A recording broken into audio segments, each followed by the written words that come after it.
Come in, if you dare. Welcome to a world of the fantastic and the macabre. Welcome to Ghost Stories YYC. Prepare yourself for a tale of terror. Written by Sara Peters, with art by Melanie Smit.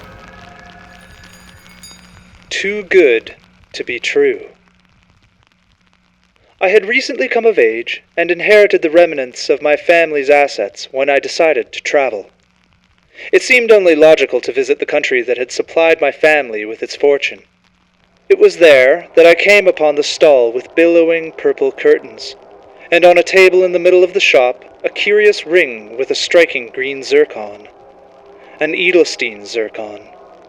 It had to be. I had seen enough of them growing up. The price the merchant was asking was more than a bargain. He mustn't have known what he was selling. Frankly, it was insulting to see one of my grandfather's gems sold for so little.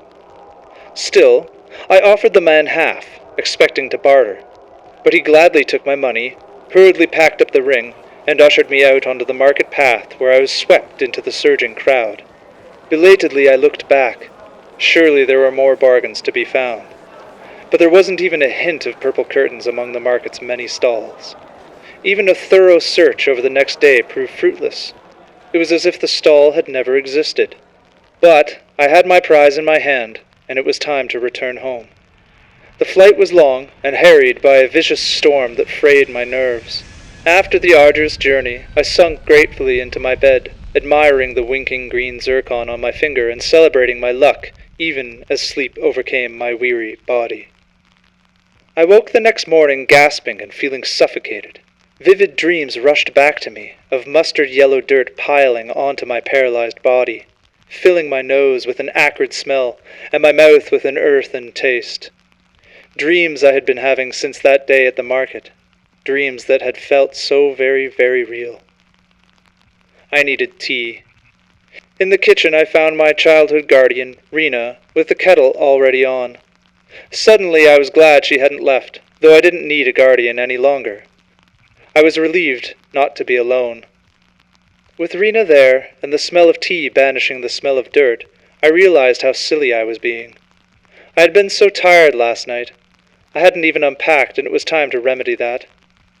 I pulled out the zircon's ring box, and with it came an envelope I hadn't seen before.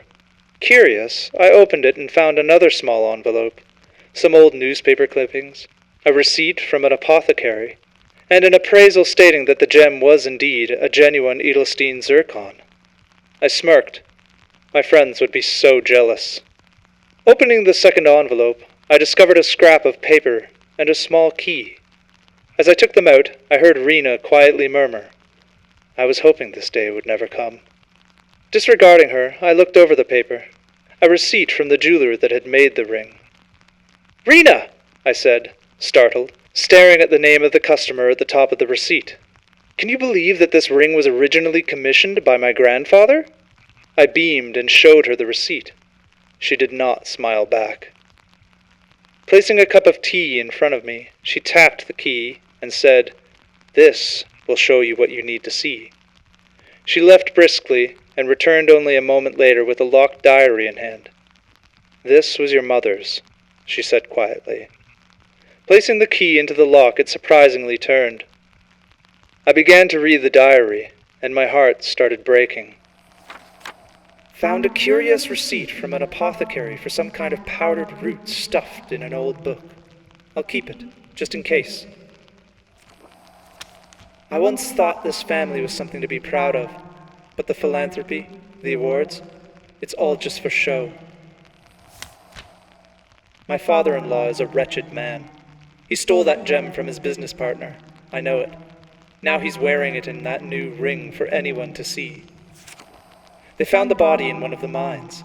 The newspapers said it was a mining accident, but I heard him drunkenly bragging to his friends that he'd done it to get full ownership of the mines. He laughed. 'That bastard cursed me. Vengeance,' he howled, as if he could do anything from the bottom of a mine shaft.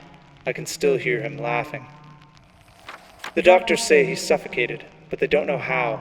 Something about yellow dirt in the bed. I don't care. I'm glad he's gone." My husband's nightmares are getting worse. The doctors say there's nothing wrong with him, but he wakes up paralyzed except for his gasping breath and searching eyes. It subsides eventually, but the wild look in his eyes remains. Sleep paralysis, they say. I can't help but think of how his father died. What if it's hereditary? What if little Aurelia has it? Rena says it's the curse. My husband is gone, and now his nightmares are mine. The doctors say it's all in my head, of course, but the dry yellow soil is suffocating.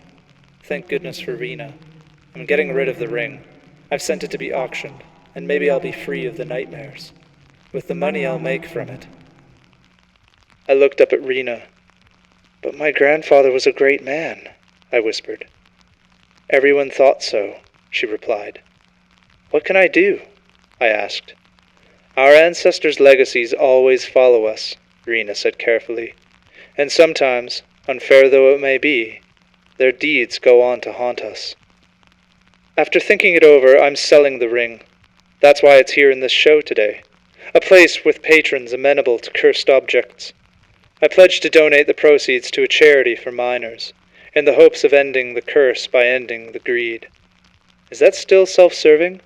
I don't know, but I must try something. The nightmares are suffocating. Signed, Aurelia Edelstein.